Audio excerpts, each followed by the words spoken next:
একটি বাবা একটি ছেলেকে কি না দিতে চায়, সব কিছুই দিতে চায়, কিন্তু তার সাঙ্গেস্তা পারে না। একটি বাবা একটি ছেলে ছিল এক দেশে। তারপর ছেলেটা খুবই স্বভাব খারাপ ছিল। তার বাবার সাথে সে প্রায় ঝগড়া করত।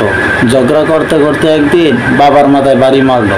বাবার মাথায় বাড়ি মারার পর বাবা কেঁদে কেঁদে দোয়া করেছিল, বাবারে তুই আমাকে যেমনি মাথায় বাড়ি দিয়েছস, তোর ছেলে তোর মাথায় বাড়ি দিবে।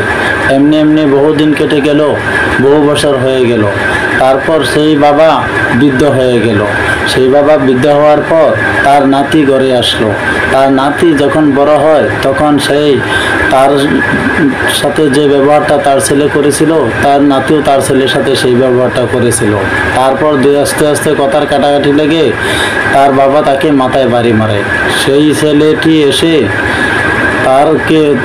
বৃদ্ধ বাবাকে এসে বলতেছে, বাবা দেখো আমাকে আমার ছেলে এইভাবে বাড়ি মারছে।